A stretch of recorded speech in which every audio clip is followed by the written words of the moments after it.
You don't need I'm doing this my way. He a legend, he a legend, he a legend. He a legend, he a legend, he a legend. He a legend. Welcome to the league, to the league, to the league, to the league, to the league of items. Welcome to the league, to the league, to the league, to the league, to the league of items. What's up, everybody? It's Pikel with League of Items, and the LCS starts tomorrow. But more importantly than the LCS starting tomorrow, BET365 is finally live in New Jersey, which means I can bet on League of Legends legally, which is very exciting. This was supposed to happen a few weeks ago, but at least it's live now. So today in this video, we're going to look at the LCS. We're going to look at both days this weekend, but before we do that, we're going to talk about the futures bets in the LCS. We're going to look at my tier list, and then we're going to extrapolate information from there. So for people who aren't as familiar with betting, what you should do now is pick in your head what team you think will win the LCS championship for the spring split, and then say how often do they win it, what percentage of the time do they win it, because we'll have an implied win rate and a break-even point that you'll want to think about if you were to make a bet. So the first thing we should take a look at is my tier list, which is on Twitter.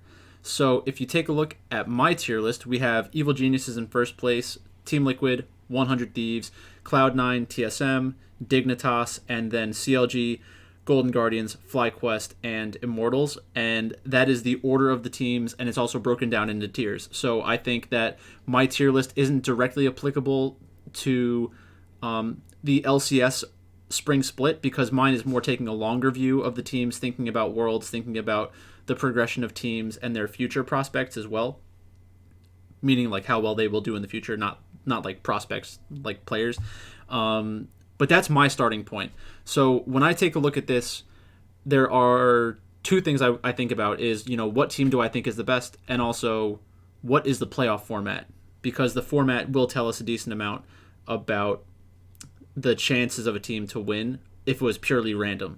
So the first way to look at it is how many teams are participating in the playoffs, and it's 6 teams. So automatically you have if a random team wins the championship, which obviously it's not random, but if a random team won the championship, it would be 16.67%. So then you can compare that number to the numbers that are offered by the sportsbook, and you can also think about it from a 1 in 4 perspective, because even though the 5th and 6th team will qualify, since it's a double elimination bracket, I think it reduces the variance a little bit, at least in my mind. So I really think it's closer to a 1 in 4, because the top 4 teams are more likely to advance, because they have 2 opportunities to lose instead of just 1. The 5th and 6th place team start in the losers bracket, so if they lose once, they're out. If somebody else has a better mathematical explanation for that, or thinks that it's more like a 5-team playoff, then I'd be interested to hear that. I don't know any better. So that's the starting point. Like I said before, I'm going to be using Bet365 for all the numbers. They have futures for the spring split. They have different prop bets, but their prop bets are really just race to a certain number of kills. Then they have more prop bets. If you look at the lines, you can change it from lines to kills, towers, dragons, barons, and inhibitors. And I don't have a ton of statistical information to back this up. I look at it more from like a theory perspective, and I try to think to myself, like, if the game is going to be slower, then if I think the game is going to be slower and the average number of kills in a professional League of Legends match is 26, and I'm guesstimating, which I think it's about right. If it's 26 and I think it's going to be a slower game where the teams are less likely to fight each other, then I'm going to lean under. But the sportsbook also knows that it's going to be a lower kill score game, so they're going to reduce their number. So if a random game is 26 kills, but it's 2 slow teams playing, they might put out a line that's like 23. And we all know, depending on draft, you can have a game that goes very high kill total or very low unexpectedly. So let's go back to the futures. So we have Team Liquid at plus 125, C9 at plus 175, Evil Geniuses at 550, 100 Thieves at 600, TSM at 1200, Dignitas 4000, FlyQuest 4000, Immortals 6600, Golden Guardians plus 15,000, and CLG plus 20,000. So their tier list would look a little different than mine. So if in their tier list they would have Team Liquid and C9 in the first tier, which is shocking, obviously. The C9 line is unbettable in my opinion. There must have been a lot of action on them at a lower number. Then we have Evil Geniuses and 100 Thieves would be the next tier, where it's plus 550, plus 600, which are okay spots because, like I said before, if a random team wins, it'd be 1 out of 6. If one of and then these are both under that 16.66%, so I think both of these are good bets because you're effectively saying, a random team, but you're getting 2/3 of the field. So I think I'm probably going to bet on both of them, but we'll discuss that more as time goes on. My watch is like freaking out right now. And then we have TSM, who's at plus 1200. I know that some people are saying that plus 1200 is a pretty good number for TSM. I have to think about that a little more closely. Dignitas at 4,000. I think that Dignitas is definitely better than FlyQuest, which is that kind of surprises me that the line is like that.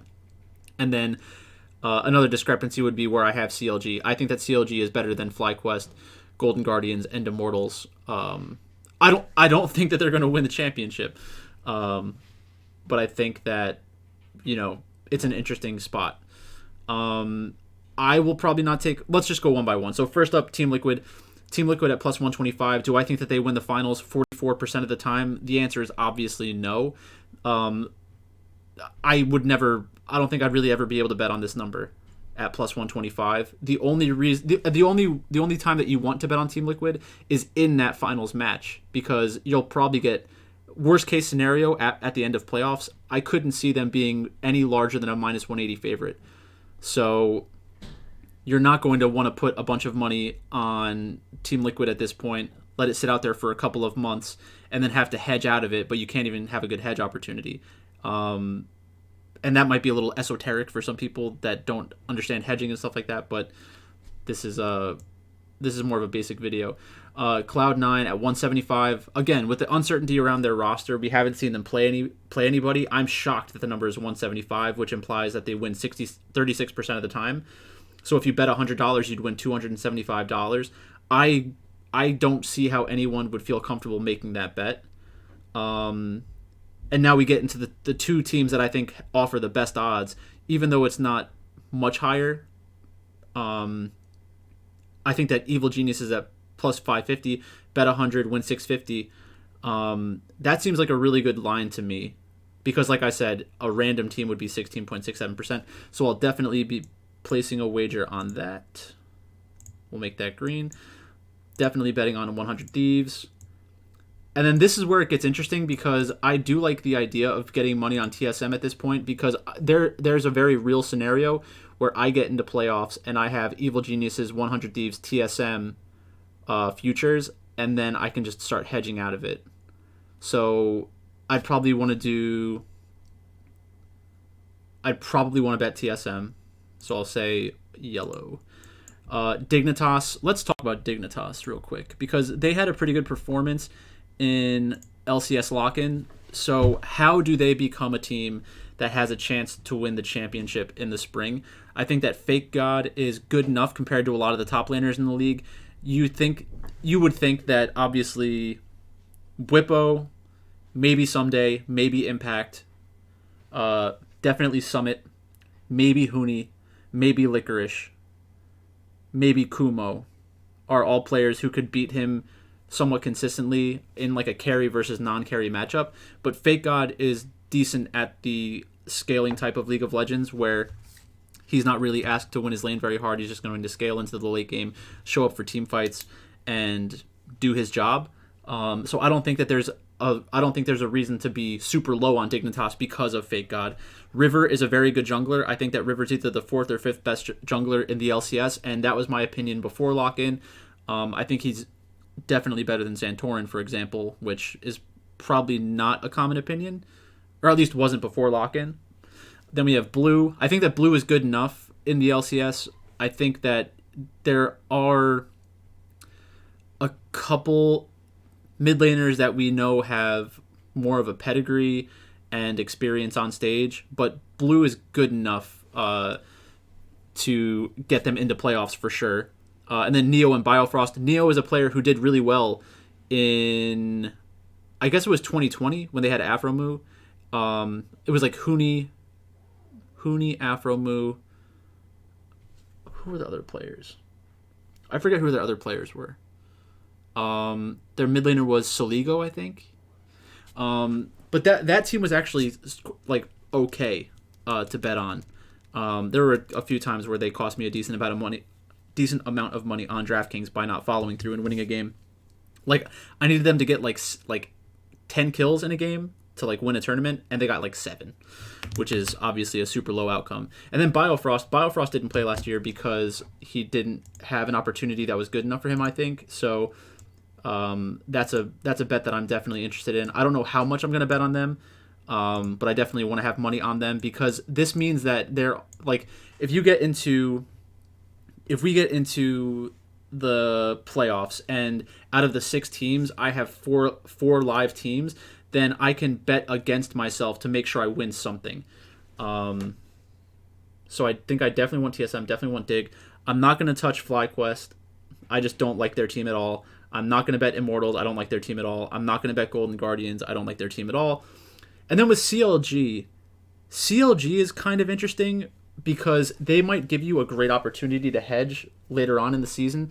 Like I could bet if we get into the first round of the playoffs and it's like CLG against C9, I could bet thousands of dollars.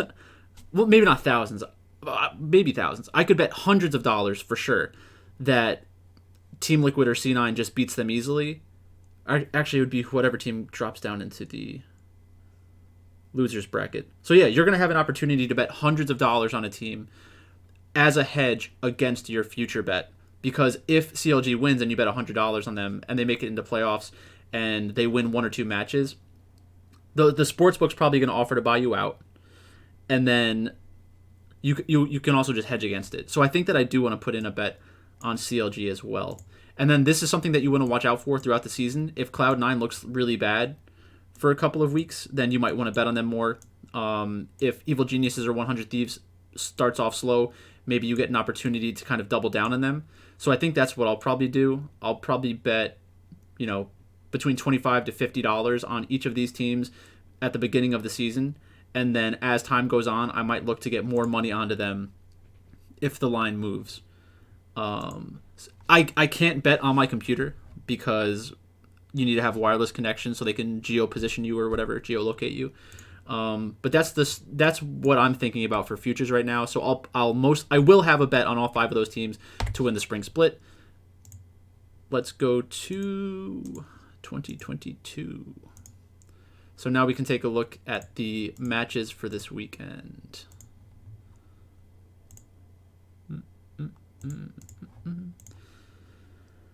So first up, we have 5 games tomorrow. So we have Evil Geniuses minus 450 against TSM. That means that Evil Geniuses are expected to win 82% of the time. I don't like that line for Evil Geniuses. If I had to pick a side, I would definitely pick Evil Geniuses. But I don't think that I want money on them there. And then also you can take a look at things like the spread and the kill total. So the spread means minus 8.5. Evil Geniuses will win by 8.5 or more kills, which is pretty insane. That's a big number. You're most likely going to get TSM staying within that 8.5. So you might, I might look at that. I don't bet a lot of props. There are people who are much better than me at betting props, and knowing what like the underlying statistics suggest about this sort of thing. But my gut tells me that TSM is closer than plus 8.5. Because if you think about it in terms of like number of aces required to get to the 8.5, it's probably 1.5 to 2 on average. The over under. So for First Blood, it's pretty tough. I'm sure it's highly correlated with the odds that a team wins. Not because First Blood will cause your team to win, but the teams that are more proactive in the early game. The better teams are generally more proactive in the early game, is what I should say. And then for the over-under, this is something that I have to keep an eye on before I start shooting at over-unders, because I'm pretty sure that the best way to look for good over-under spots is by thinking about what type of AD carries are going to be in this game. I took a look at the scoreboards from the LEC so far this split, and if it was like Aphelios versus Jinx, yeah, you have the potential to have a high kill score game, but it's most likely going to be lower because the mentality of the losing team in that matchup is that we can outscale and still contest them at those late game team fights, so they want to reduce variance, continuously trade objectives, and fight as little as possible. But at the same time, if you have something like a hyper carry like Jhin or Aphelios, or like Aphelios or Jinx, against a utility AD carry like Caitlyn, Jhin, Ashe, even though she's not played a lot, you're more likely to have a team contest objectives more often, and it's going to be more difficult for the team with the utility AD carry to close out the team with the hyper carry. But either way, it should be more of an explosive match. So if you start keeping track of the AD carries that these teams are playing, and you say their playstyle means that they're more likely going to draft a utility AD carry, the other team plays more hyper carries. So I think this is a good opportunity for it to go over. I think that's a good thing to look out for as time goes on. So that's kills. I don't think I'm going to get any money in on kills. Towers, over under 12.5. So that's pretty crazy because obviously both teams have 11 towers. In order for this to hit, you basically need the losing team to get 2 towers. So another way to ask this question is, do you think the losing team will get 2 towers in this game? And again, this will have something to do with their willingness to trade objectives. And again, there are underlying statistics out there that you can take a look and see. Most of the time, I would think that most of the time this goes over, which it's surprising that it's listed this way. I'm going to have to talk to some people about that one. They don't have first tower or a handicap on it, and then number of dragons. So right now, one way to look at this is, will there be an Elder Drake taken in a game, or will the losing team get a dragon? Those are the 2 ways to kind of look at it. I think that the average is probably under right now. I think that you're most likely going to have under in a lot of these games, which is surprising because that's the opposite. The lines are offered the opposite of what I would expect again. 1, 2, 3, 4.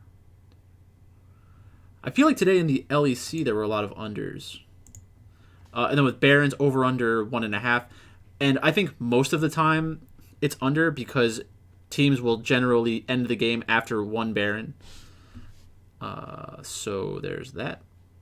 And then again, this is highly correlated, so the likelihood of Evil Geniuses taking the first Baron is minus 400, and their odds to win the match are minus 450. And the team that takes the first Baron most likely generally wins the game. So I guess sometimes you could look for lines that are the opposite of what the money line is, but I don't think that sportsbooks would offer that very often. And then we have inhibitors. So in this, there are a lot of games where you just take 1 inhibitor and end the game. So the over is more likely according to them. In blowouts, I'm sure that the 1 happens a lot more often. So let's go back to the match lines. So I'm not going to look at the props for every individual game, but at least now you know what's being offered by Bet365. So in the first match, like I said before, Evil Geniuses against TSM. I'm not betting on Evil Geniuses at this number. I think that TSM is the right side for value, but it's a no bet for me probably. Should I force myself to bet every single game? Probably not. Probably not. That's probably not a good idea.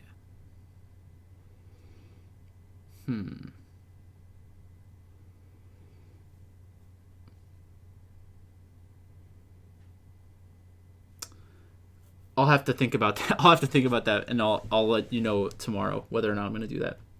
So Evil Geniuses against TSM. My pick, I think that Evil Geniuses will win. I don't like the value for my money there, so I'm not going to bet that. FlyQuest against CLG.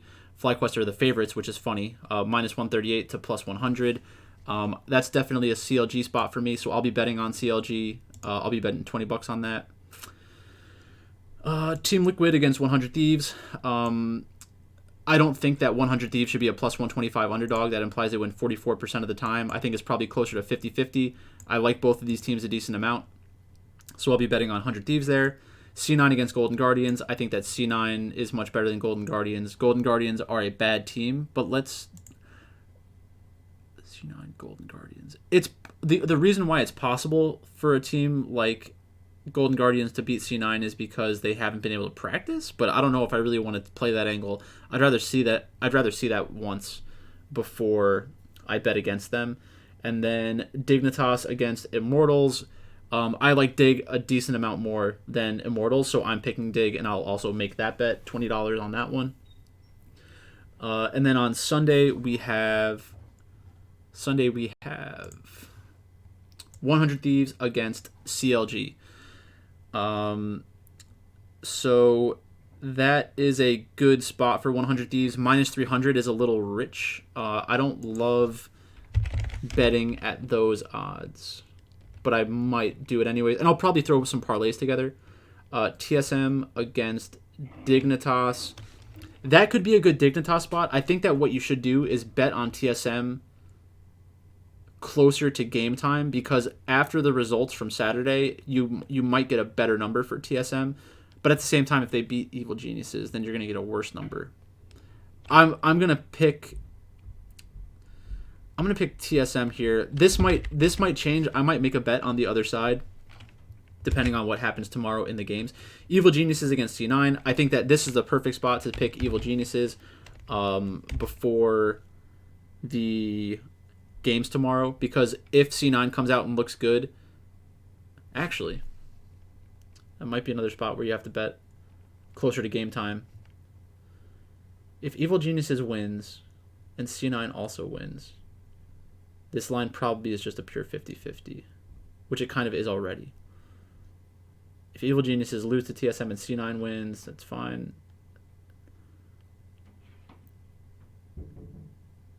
Yeah, I'm definitely playing the EG side there. FlyQuest against Golden Guardians. I don't really want to bet on either team here, but I think you can just like take the underdog and feel good about it. So Golden Guardians against FlyQuest. Licorice against Kumo. I prefer Licorice. Pride Stalker against Jose Deodo. I prefer Jose Deodo, but not by much. Ablaze Olive against Takui. Pretty similar. I also don't know what roster they're using, which is kind of scary. And then Lost and Ale against Johnson and Afromu. I probably prefer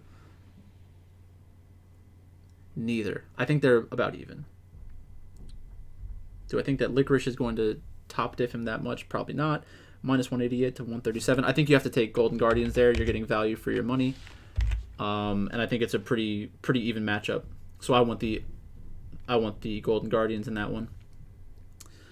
And then last but not least, we have Team Liquid against Immortals. I think Immortals is probably the worst team in the league. I think that building around Revenge is hilarious, and Wild Turtle is not good. So I'll be taking Dignitas there. And I will be putting together some parlays, so let's see what that's going to look like.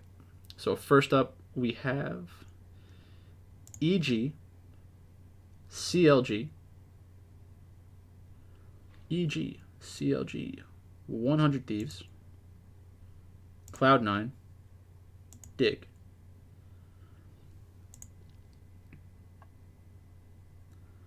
So, if you bet equals 936 divided by 5, if you bet $20, you win $187.2. So I'll probably make that parlay. I'm going to look at the LEC in a different video, and I might want to incorporate some of those numbers into a parlay as well. And then the Sunday parlay, if you get it in early, is going to be 100 Thieves, TSM, Evil Geniuses, Golden Guardians, Team Liquid, is roughly the same, so close to $200. And that's about it. So LCS is back. Bet365 is here finally. I'm excited to watch these games tomorrow. Thanks for watching, and I'll talk to you later.